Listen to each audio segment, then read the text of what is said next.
Bom dia, meus irmãos, e que a doce paz do Divino Mestre Jesus possa envolver a todos nós, a quem damos graças por aqui nos encontrarmos mais uma vez, para conversarmos um pouco a respeito da obsessão e da desobsessão. Como de praxe, vamos fecharmos os nossos olhos, mentalizarmos a doce figura do Divino Mestre Jesus e lhes agradecer.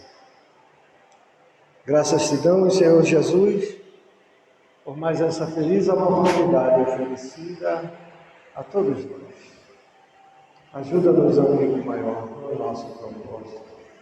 Permite aos teus mensageiros de amor nesse momento nos envolver, nos inspirar, nos auxiliar com os teus santos e divinos ensinamentos, para que assim consigamos todos nós aprendermos a nos melhorar e assim nos tornarmos dignos do teu amor. E assim, Mestre amado, uma vez mais, te agradecendo por tudo, suplicamos o consentimento para, em teu nome, iniciarmos os nossos estudos da manhã de hoje, na sua segunda parte. Que assim seja. Bom, meus irmãos, como eu disse, conversaremos hoje sobre a obsessão e a desobsessão. Antes, porém, vamos ler um pequeno trecho do Evangelho segundo o Espiritismo, lá do capítulo 5, que já nos ajuda no início da temática da manhã de hoje. Nos diz o texto: que remédio então prescrever aos atacados de obsessões cruéis e de cruciantes males? Só um é infalível: a fé, o apelo ao céu. Se na maior acerbidade dos vossos sofrimentos entoardes hinos ao Senhor, o anjo à vossa cabeceira com a mão vos apontará o sinal da salvação e o lugar que um dia ocupareis. A fé é o remédio seguro do sofrimento. Mostra sempre os horizontes do infinito diante dos quais se esvaem os poucos dias brumosos do presente. Não nos pergunteis, portanto, qual o remédio para curar tal úlcera ou tal chaga, para tal tentação ou tal prova. Lembrai-vos de que aquele que crê é forte pelo remédio da fé, e que aquele que duvida um instante da sua eficácia é imediatamente punido, porque logo sente as fugitivas angústias da aflição. O Senhor apôs o seu selo em todos os que nele creem. O Cristo vos disse que com a fé se transportam montanhas. E eu vos digo que aquele que sofre e tem a fé por amparo ficará sob a sua égide e não mais sofrerá. Os momentos das mais fortes dores lhe serão as primeiras notas alegres da eternidade. Sua alma se desprenderá de tal maneira do corpo que, enquanto ele se estorcer em convulsões, ela planará nas regiões celestes, entoando com os anjos hinos de reconhecimento e de glória ao Senhor, ditosos os que sofrem e choram. Alegres estejam suas almas, porque Deus as cumulará de bem-aventuranças. Palavras trazidas pelo Espírito de Santo Agostinho em Paris, no ano de 1863, que está lá no Evangelho para a nossa reflexão inicial. Muito bem. E nos cabe hoje conversarmos, como já disse, sobre a obsessão e a desobsessão. Entendimento esse que já temos conversado algumas vezes aqui com os irmãos e que acreditamos ser muito comum se falar em toda a casa espírita. Entretanto, a necessidade que temos de compreender em amplitude, em objetividade e de forma sistematizada o que nos traz as obsessões, nos faz aqui estarmos conversando por mais uma vez e aprendermos, se não novas situações ou novas informações, novos aspectos que nos dá a condição de ampliar esse entendimento. E já falamos recentemente que a obsessão ela pode ser entendida tanto como causa como efeito. Porque é isso que a obsessão é. Dependendo da sua perspectiva, dependendo da sua condição de observação, dependendo do seu entendimento, dependendo da sua postura, a obsessão tanto pode ser causa, como pode ser efeito. Efeito de uma realidade existencial, de uma condição de entendimento e de desenvolvimento pessoal. E nós já vimos e já aprendemos que a obsessão é, na verdade, uma realidade cujo termo reflete uma condição genérica, embora muito bem definida, embora muito bem delineada, informada, tratada, classificada, inclusive. Temos que entender que a obsessão, na verdade, é uma realidade genérica. O que podemos entender por realidade genérica? Genérico é algo que faz parte de uma categoria mais ampla, sem características distintas ou particulares. É o oposto do que é específico ou individualizado. Ou seja, como a própria medicina ensina e nos diz que não há doenças, existem doentes, ou seja, cada um sofre o mal pertinente à condição do paciente. Nós podemos dizer da mesma forma que não existe uma obsessão específica. Existem obsediados que apresentam determinadas características, determinadas situações, determinadas realidades pertinentes à condição existencial de cada um. Ou seja, é a obsessão, uma patologia da alma, que como a patologia do corpo, segundo a existência e a condição de cada um, tem suas nuances, tem suas características pertinentes a cada um. Ou seja, como também uma doença física pode aparecer sinais semelhantes, parecidos entre um paciente e outro, a obsessão também nos traz sinais semelhantes entre um e outro. Entretanto, a obsessão de cada um é específica, é individual, é pessoal e é intransferível e nunca é igual ao outro. Temos atitudes, reflexões, situações semelhantes, mas nunca idênticas.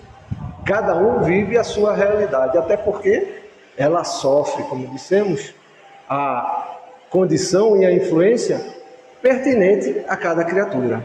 Está claro isso, não é? Ou seja, cada um vai responder, cada um vai ter as situações e vai viver as situações inerentes à sua própria realidade.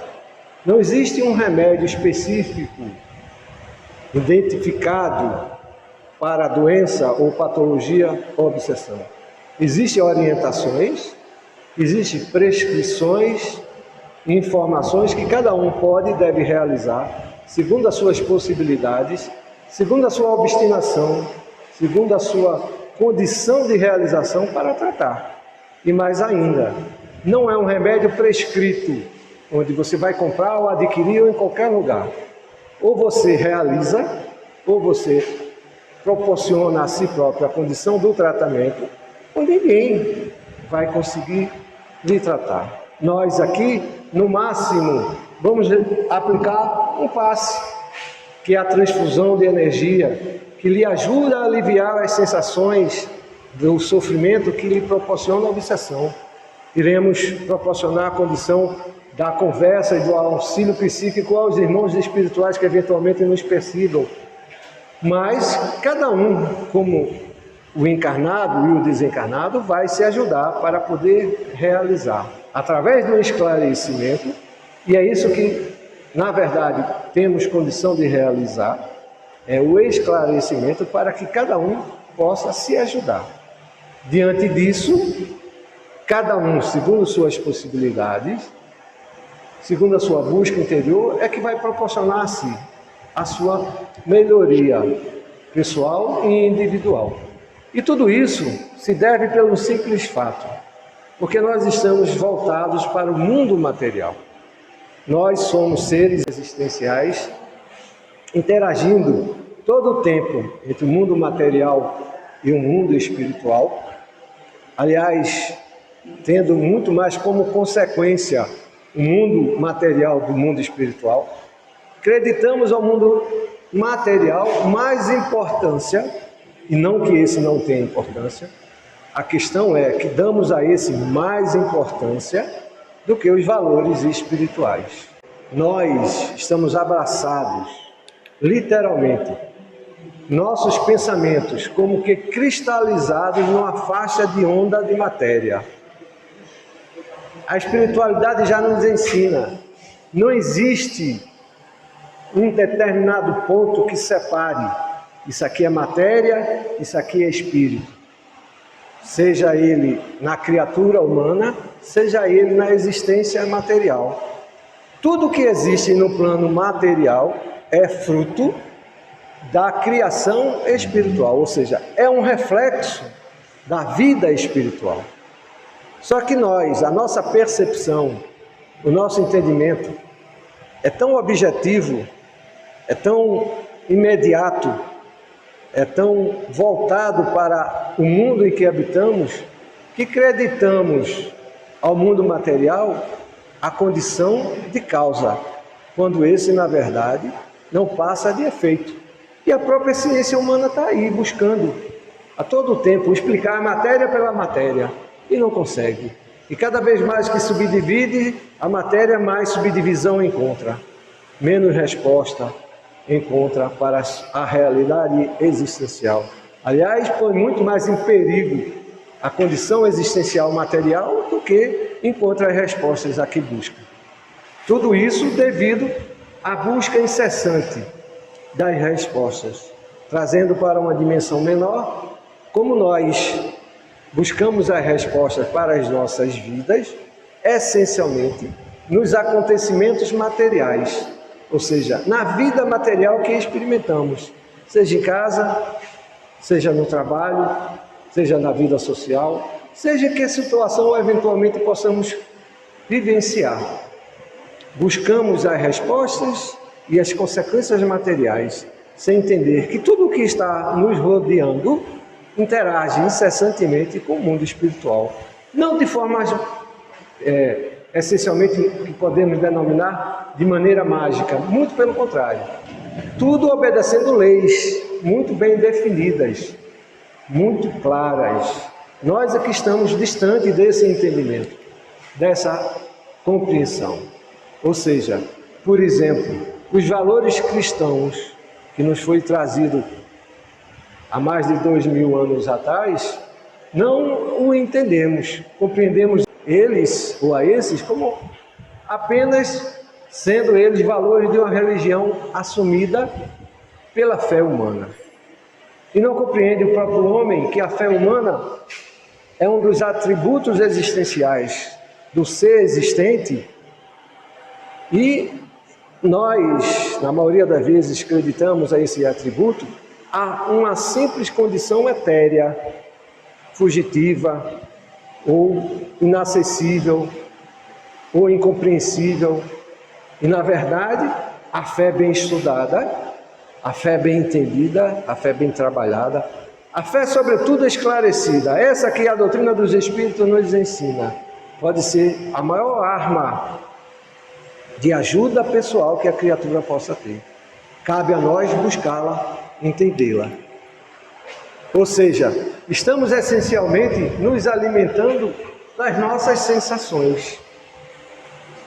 Aquilo que sentimos, mas Silvio, quer dizer que eu devo esquecer aquilo que sinto? Muito pelo contrário.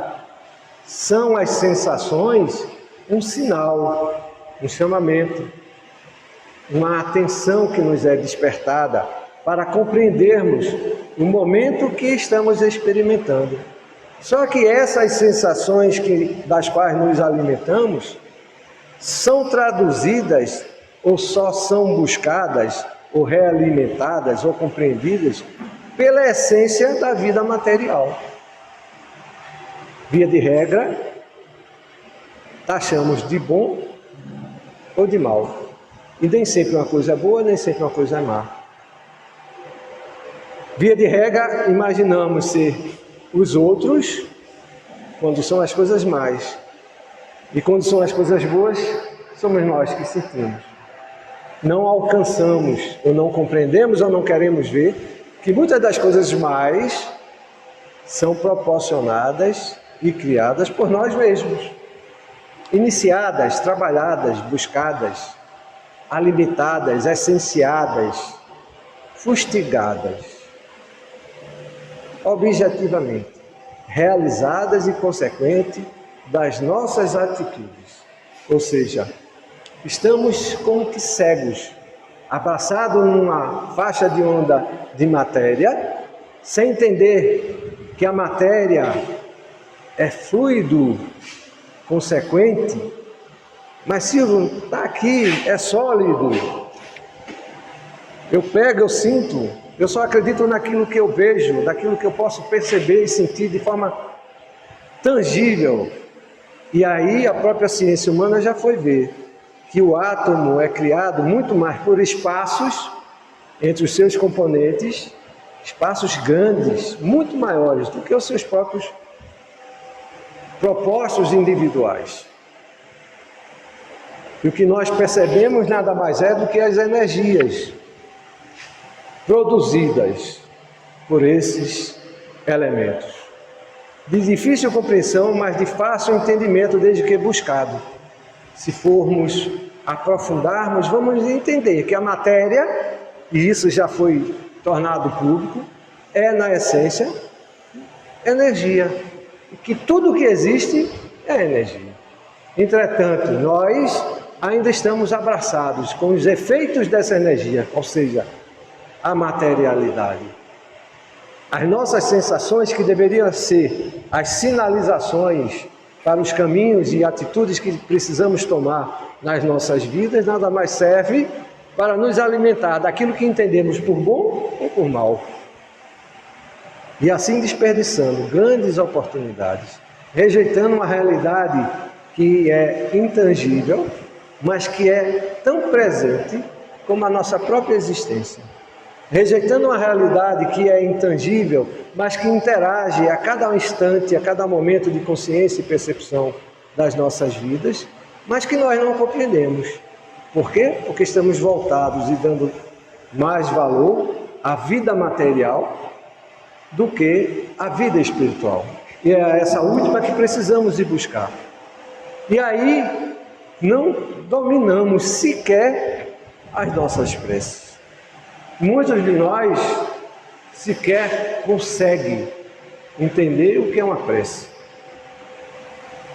praticar adequadamente uma prece. Por isso, muitas das vezes, a gente precisa ir por passo, tomar passo para se equilibrar, para voltar e atingir uma condição de equilíbrio adequado para podermos orar. E o que é a prece, afinal de contas?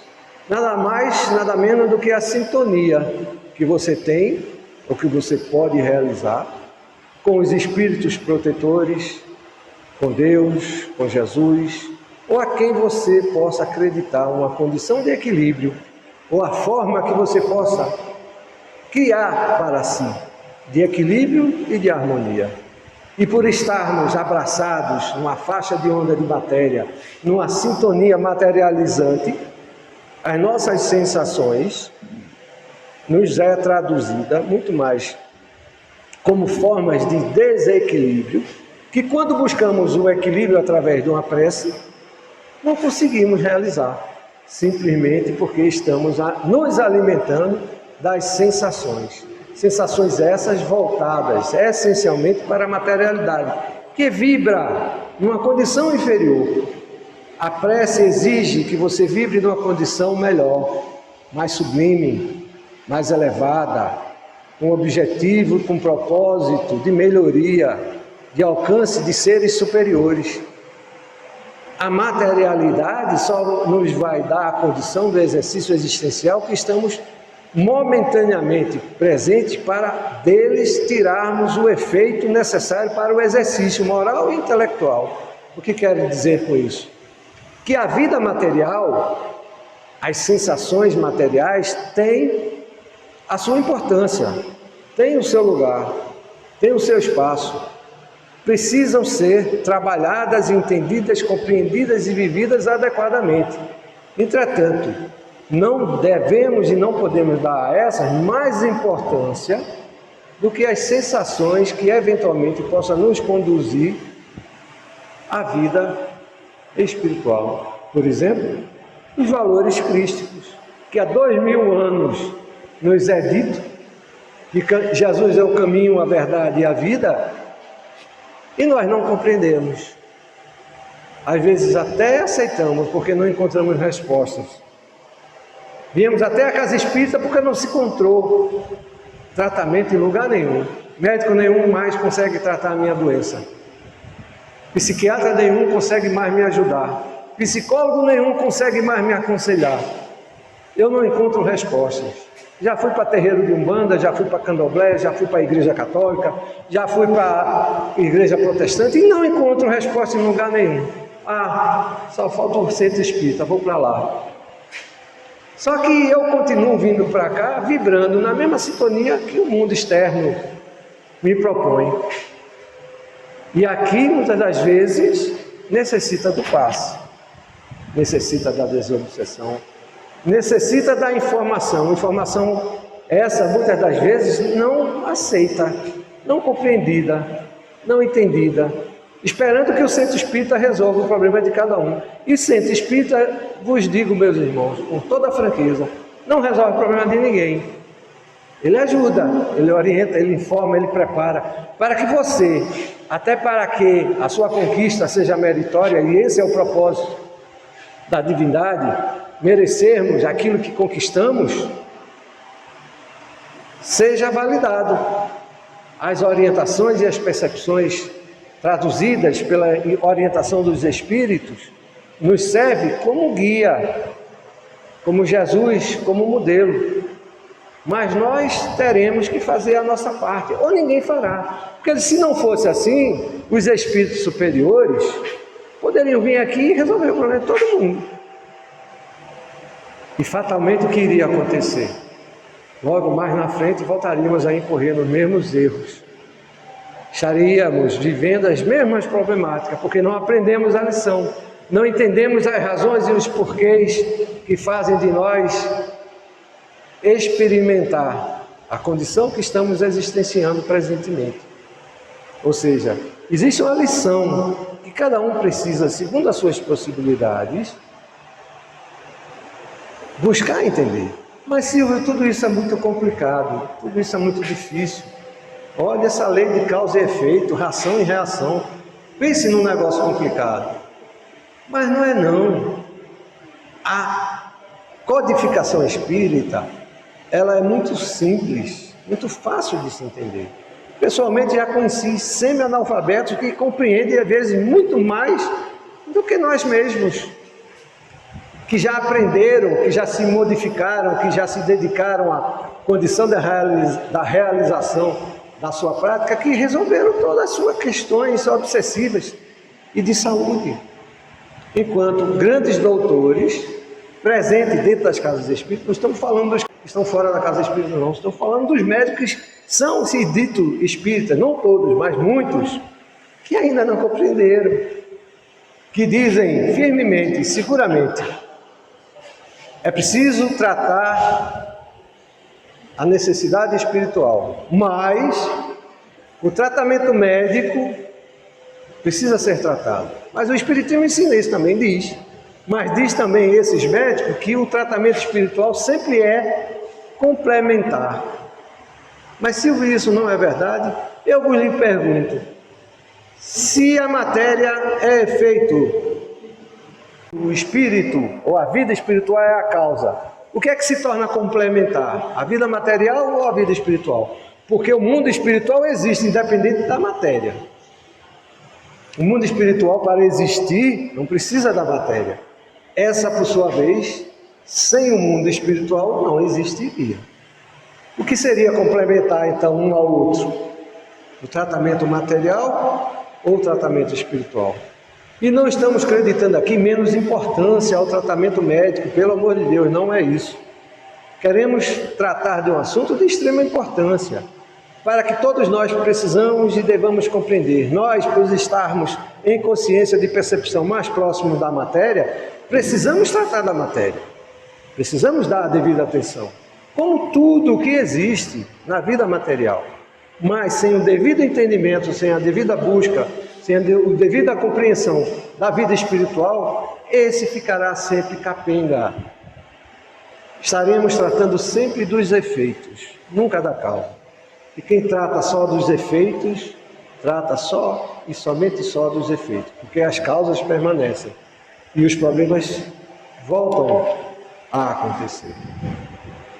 Então, meus irmãos, nós precisamos compreender que nós estamos sempre influenciando uns aos outros. É nisso que se encontra a generalidade da obsessão, a todos os instantes. Aliás, a obsessão nada mais é fruto de uma condição generalizante que a criatura humana tem de influenciar. Já pararam para observar essa questão? Estamos todo o tempo influenciando uns aos outros, em casa, no trabalho, na escola, na vida social. Não é isso a vida, a influência que damos e recebemos um dos outros? É ou não é? Se não fosse isso, que sentido teria a vida coletiva, a vida em sociedade? É a própria condição da vida, a influência que exercitamos e praticamos uns aos outros. Entretanto, quando ela se torna perniciosa, a denominamos de obsessão. Jesus tenta nos influenciar todo o tempo, ou seja, há mais de 2000 anos, pelo menos de forma direta, através das suas informações, através da doutrina dos Espíritos. E nós, ao buscamos em Jesus a resposta das nossas curas imediatas. Nós já paramos para pensar sobre isso? Buscamos em Jesus apenas a resposta dos nossos males, mas não a resposta das causas das situações que vivemos. Compreendemos em Jesus o homem santo que curou, que nos mostra o caminho, mas continuamos, via de regra, abraçados com a vida material. Mas Silvio, eu já vou na casa espírita, Silvio, 2 vezes por semana, 3 vezes por semana, já faço prática de campanha do quilo, já distribuo sopa, olha, já distribuo feirinha, eu já até assisto palestra, já até estou na aula de desobsessão. Mas as nossas vibrações interiores, como andam? Estamos aqui olhando para o relógio, esperando que a hora passe? Ou estamos alcançando vibrações amigas, benfazejas que os Espíritos estão nos trazendo? Vamos tomar o passe, porque o passe vai me livrar daquelas sensações negativas e que não me faz bem? Ou estou buscando no passe a sintonia, ou uma condição melhor de perceber as energias positivas que nos é proporcionada e que nos é transmitida nesse momento? Onde anda a minha consciência? E às vezes durmo, às vezes estou dormindo, porque a minha mente consciente não abraça, não aceita. Preciso desdobrar para em espírito perceber ou receber tais ou quais informações. Ou então a influência é tão grande da materialidade que a mente apaga. Quando acordo, na verdade, quando acordamos, a nossa mente maior apaga. Sabiam disso? Já pensaram sobre isso? A mente apaga para a vida espiritual. Aquilo que se chama de sonho nada mais é a realização da vida inconsciente, dessa vida, na vida espiritual que o espírito tem ao dormir. E é tão grande as informações que quando acordamos para a vida material, não absorvemos as informações e as orientações trazidas. Por isso que dizemos, estamos abraçados numa faixa de onda de matéria. Já questionamos quais são as influências que estamos transmitindo ou que estamos recebendo? Aonde vamos? Estamos recebendo e transmitindo a todo momento, a todo instante, as influências pessoais que somos capazes, que temos condições de transmitir. Mas muitas das vezes não estamos muito ligados nas informações que essas influências nos são trazidas. Reagimos muitas das vezes de forma compulsiva, ou seja, faço aquilo que não dá na telha, ou repetidas vezes, repito e faço as mesmas coisas, que muitas das vezes é a causa, ou o efeito, como queira, das nossas problemáticas, e sem nos apercebermos, estamos nos alimentando dessa realidade. Ou então, muitas das vezes, reagimos com o nosso personalismo exagerado.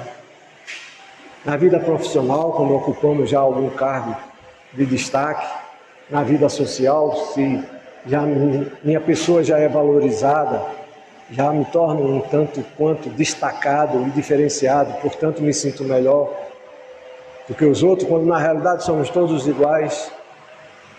Mas se eu estou na casa espírita, se eu estou buscando o espiritismo, muito bem, esse é o lugar. E lamentavelmente, muitos ainda estão preocupados em se sociabilizar dentro da casa espírita. Mas se quer dizer que não devemos nos sociabilizar, não é isso que estamos dizendo. O que queremos dizer é que na casa espírita nós precisamos nos sociabilizar em torno do cristianismo. Viemos para aqui, para o mundo menor em dimensão ou em espaço, para aprendermos uma lição que o mundo maior nos transmite todo o tempo e que não fomos capazes de aprender pelo menos há 2000 anos.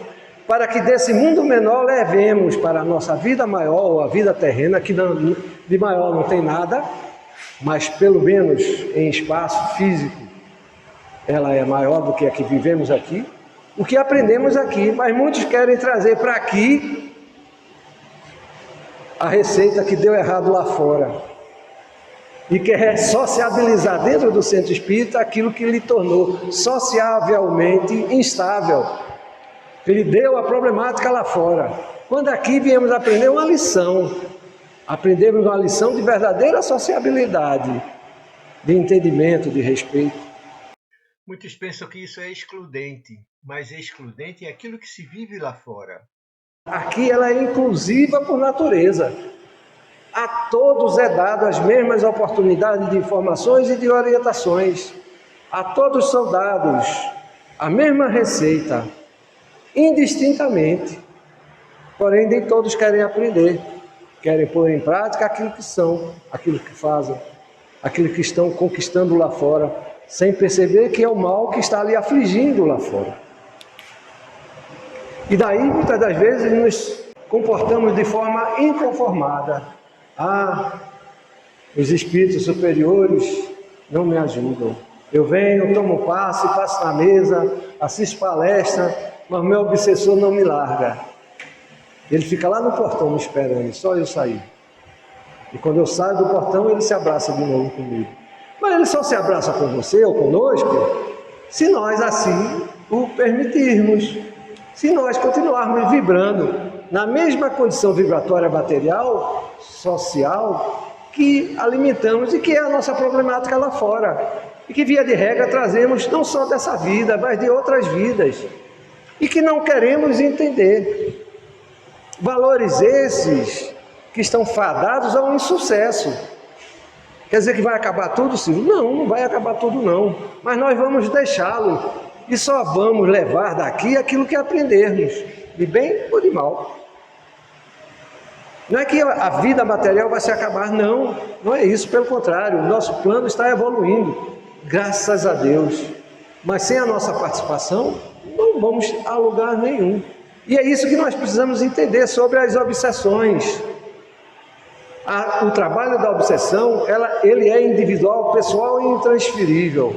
A informação é possível nós transmiti-la, mas a realização, A terapêutica tem que ser praticada por cada um de forma individual. E às vezes o apego ao dinheiro e aos bens materiais prevalecem. Não, eu já consegui com muito sacrifício realizar uma grande empresa ou um concurso que me dá o destaque. A vida espiritual é coisa para depois, quando eu ficar velho. Deixa mais para frente e vai deixando.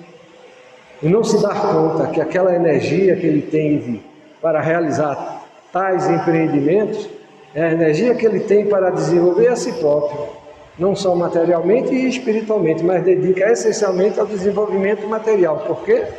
Porque está com a mente cristalizada numa faixa de onda de matéria e alimenta-se da matéria e vive da matéria e para a matéria, sem compreender que tudo que faz a matéria é apenas consequência, é apenas um efeito para nos proporcionar o exercício do desenvolvimento intelecto e moral.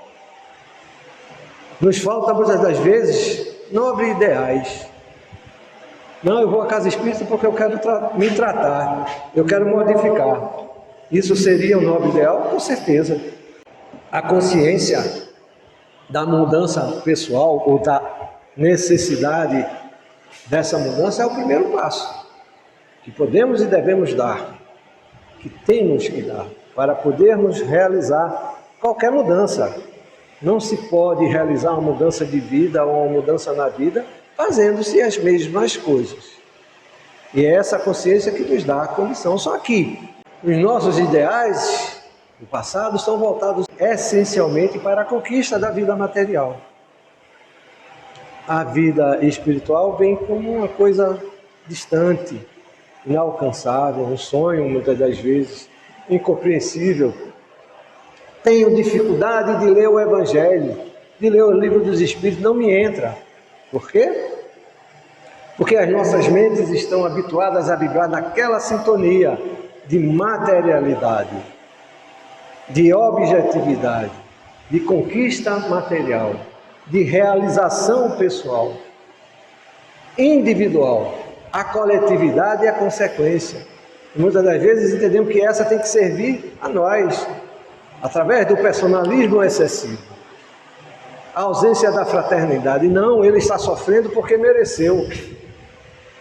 A necessidade que eu tenho de proporcionar ao irmão a mesma ajuda que eu quero que seja proporcionada a mim, não porque eu queira receber ou mereça receber, mas pela consciência que preciso entender que ele, como ser existencial, é igual a mim e necessita ser ajudado, essa fica para segundo plano. Não, primeiro eu vou me tratar, me sentir melhor para poder ajudar os outros.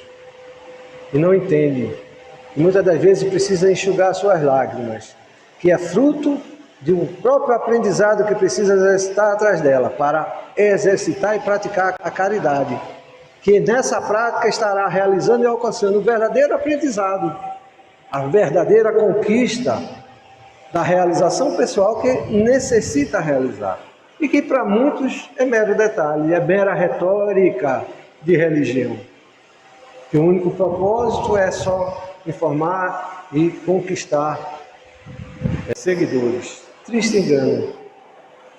Jesus está há 2000 anos nos chamando, nos orientando.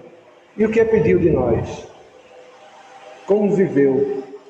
E muitos de nós, muitas das vezes, nos apropriamos das verdades crísticas em benefício próprio.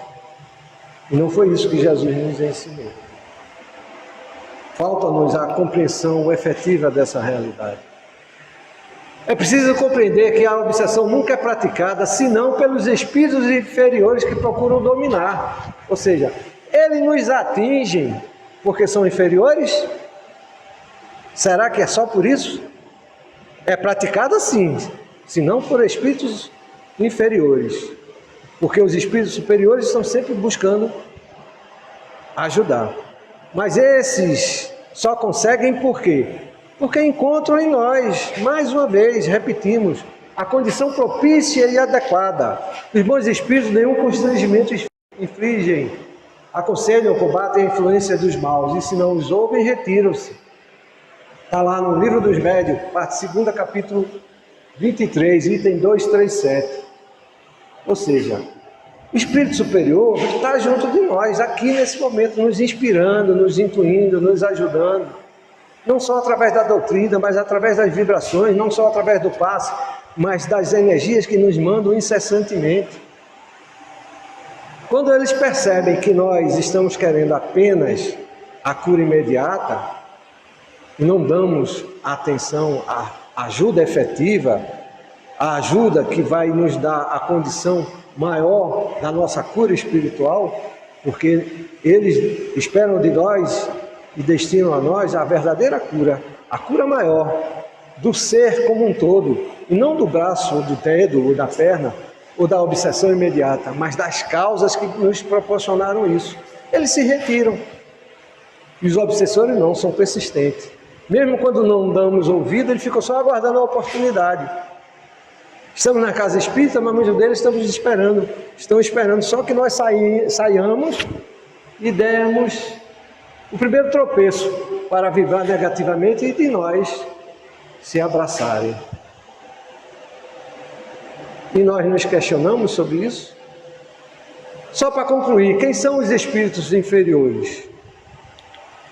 A doutrina dos espíritos nos ensina que basicamente existem, bem rapidamente, porque o tempo não nos permite, 3 ordens de espíritos. Os de primeira ordem, que são os puros; os de segunda ordem, que são os superiores, os sábios; os de sabedoria e os benevolentes. Estamos lá, nessas classes? São 6 classes nessas 2 ordens. Acho que não. Tem algum espírito superior aqui? Tem algum de sabedoria, o sábio, o benevolente, por natureza? Acho que não cabe em nós, né?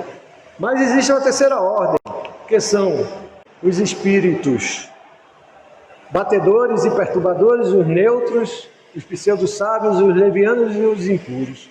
Mas se eu não me identifico com nenhuma dessas situações, num grau menor ou num grau maior, é nisso que nós temos dentro de nós. Não dá para aprofundar por conta da hora. Sugerimos que lá da questão 100, diante do Livro dos Espíritos, procurem ler detalhadamente essa classe de evolução dos espíritos. Aí nós vamos compreender, ou então começar a entender em que momento existencial nos encontramos na escala evolutiva. E que somos inferiores igual aos nossos irmãos obsessores que nos influenciam. E que eles só encontram em nós a oportunidade porque nós somos semelhantes a eles, não diferentes, iguaizinho, já sentindo a dor, já sentindo-se incomodado e buscando a melhoria pessoal. E é isso que nos falta, e é isso que nós buscamos através da desobsessão, que cabe a cada um compreender para poder realizá-la. Muita paz para todos. Bom dia. Tudo bem? Essa nova sessão, ela é um fato do estado de necessidade de valor. Mas ela não faz parte do caminho do espírito, né? Quando chegarmos em estado superior, essa sessão não vai mais existir. Porque a sessão é falta de equilíbrio. Esse nome de falta de equilíbrio. Você sempre vai no momento para o extremo, não perde desequilibrando a serenidade, a condição do ligamento. E a espiritualidade, para que a gente sempre compreenda bem essa parte de tudo, é primeiro de tudo você entender com convicção e princípio o processo da reencarnação. Porque existem obsessões atuais e existem aquelas que são carregadas conosco, né? E muitas delas, desequilíbrios emocionais que estão obsessões naquela encarnação, naquela vivência, por causa de culpas passadas, situações mal resolvidas. Então, primeiro, a reencarnação é um processo de sublimação do perdão, seja para você, para concluir isso também, você se relaciona. E é um perdão vai trazer o perdão que, quando você lembrar de alguma situação que em algum momento passado da existência ou da atual, você nunca vai chegar sempre com um agradecimento. Nunca vai ter uma mágoa, com uma sombra, com uma dúvida, principalmente as pessoas que passaram, que viveram aquele momento com você consegue ensinar essa palavra para essas pessoas. Isso é o verdadeiro perdão. Mais uma vez, é processo, por isso que a reencarnação existe, para você vivenciar o processo da sublimação da escala espírita. Porque a gente nunca tem um dom e simplesmente nasce antes. É processo, é aprendizado. O amor é o grande objetivo. Deus quer que nós amemos a tudo e a todos, sem olhar a ninguém, servir a tudo e a todos, sem olhar a ninguém. Hoje, nós escolhemos escolhemos aqui amar, é processo, é saber gradativamente, nós temos que esforçar para amar aqueles amigos, aqueles que são afins, até que o homem estranho também. É processo, as igrejas, as vidas, todos aqueles que procuram mais homem, procuram praticar o nosso, é um aprendizado também, que você se preocupar com ele, não tem nenhum com você. Isso tudo vai aparecer no tratamento da obsessão. Por isso que a gente fala, é trabalho químico, é um tratamento da obsessão, mas qualquer trabalho que se dê ao próximo é um trabalho da obsessão. Não isenta esse trabalho, porque é um trabalho aqui mais para profundidade, mas é uma maneira de você estar ali, sendo protegido pelo bom trabalho do bem que você exerce. Porque no trabalho do bem que a gente exerce, a gente recebe a proteção. Se a minha vida é todo trabalho do bem, não tem obsessão. Entendeu? Como é tudo estabelecimento desse grande despertar, e lembre-se, né? O livre-arbítrio do encarnado é soberano sobre o livre-arbítrio do encarnado. Ninguém pode fazer mal se a gente não está arriscado. Ninguém pode trazer uma sombra nova se você não tem uma sombra do livre-arbítrio. A gente precisa trabalhar, se melhorar, como se musculador, decorrer dos livros. Então, é sempre, como disse nós irmãos evangélicos, essa é a oração. Então, a gente também tem que prestar atenção a isso. A doutrina de justiça é organizar a educação, a educação, prova da educação naquilo, visando o nosso melhor e o nosso progresso. Dito isso, vamos à nossa prece que nós trabalhamos. Vamos levar o pensamento a Deus, agradecermos imensamente mais uma vez a oportunidade, a existência, a oportunidade de estar aqui reunidos em seu nome. Agradecer a Deus pela grande do lado da família, a comunidade que serviço aqui, aos jogadores que possibilitam materialmente tudo esse exercício, a espiritualidade que moralmente e espiritualmente permita que tudo seja muito maior do que imaginamos, que todas as vezes Deus também seja misericordia por nós, que refletamos aqui pelo trabalho que foi exercido, poderoso que trouxe, essas vibrações de gratidão do nosso Mestre Jesus sejam levadas aos nossos lares, sempre lembrando que a proteção não está na existência, está sim em nossa consciência, quando desbravamos essas fronteiras que criamos específicas e transformamos o reino de Deus, que é o nosso povo interior, nossa consciência verdadeira, candeeiro, iluminação, um farol que leva a todos nós a nossa melhor família, todos aqueles que estão à nossa volta. Obrigado.